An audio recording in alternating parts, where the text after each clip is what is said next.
anak-anak, kita lanjutkan belajar bahasa Indonesia kelas 3 tentang perubahan wujud benda ya. Sekarang bagian 2. Kita akan belajar pembelajaran 4, 5, dan 6. Masih bersama Bunda Hana. Sebelum belajar, jangan lupa kita berdoa bersama-sama. Bismillahirrahmanirrahim. Kita mulai pembelajaran 4 tentang mengembun. Perhatikan gelas yang berisi air es. Apa yang terjadi pada bagian luar gelas? Apa yang menyebabkan hal itu terjadi? Di luar gelas terdapat tetes-tetes air. Hal itu disebabkan uap air di sekitar gelas mengalami penurunan suhu karena gelas yang dingin, sehingga uap itu menjadi mengembun. Mengembun adalah proses perubahan wujud dari gas menjadi cair. Ada 2 contoh peristiwa mengembun. Yang pertama adalah gelas yang diisi dengan air es, sehingga luar gelas terdapat bintik-bintik air. Halaman 153. Contoh yang kedua adalah kaca mobil ketika turun hujan. Ketika turun hujan, bagian dalam menjadi buram. Bagaimana peristiwa itu dapat terjadi? Mungkinkah es yang mencair dapat menembus gelas atau air hujan dapat menembus kaca mobil? Nah, penjelasannya seperti ini. Udara di sekitarmu banyak mengandung uap air. Ketika uap air bersentuhan dengan benda-benda yang lebih dingin atau suhunya rendah, maka berubah menjadi bintik-bintik air. Jadi, tetes-tetes air di sisi luar gelas bukan berasal dari dalam ya nak, tetapi itu berasal dari uap air di luar gelas. Halaman 154. Kalian bisa melakukan percobaan sederhana tentang proses perubahan wujud mengembun. Caranya sudah ada di buku. Nah, sekarang kita tulis laporan percobaannya. Air panas menguap sehingga terbentuk uap air. Uap air mengalami pengembunan sehingga menjadi titik-titik air di tutup gelas. Halaman 155.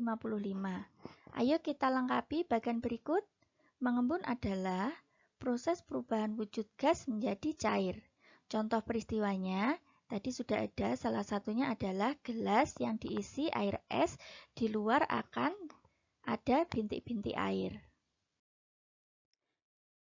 Lalu kita masuk pembelajaran 5, yaitu tentang perubahan wujud menyublim. Kita baca paragraf yang ada, lalu kita urutkan ya nak. Paragraf 1. Pernahkah kamu melihat atau menggunakan kapur barus? Kapur barus dapat dijumpai sehari-hari, bentuknya bulat dan beraneka warna. Apakah kegunaan kapur barus? Berarti paragraf kedua kita cari kegunaan kapur barus.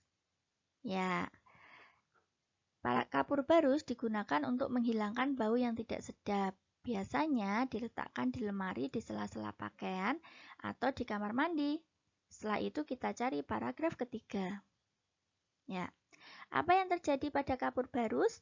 Lama-kelamaan kapur barus akan mengecil dan habis. Apa yang terjadi? Kapur barus lama-kelamaan mengecil dan habis karena terjadi perubahan wujud pada kapur barus. Perubahan wujud dari padat menjadi gas. Perubahan wujud dari padat menjadi gas disebut menyublim. Paragraf terakhir, peristiwa menyublim mengakibatkan kapur barus mengecil dan habis. Ketika kapur barus berubah wujud menjadi gas, tercium bau wangi di udara.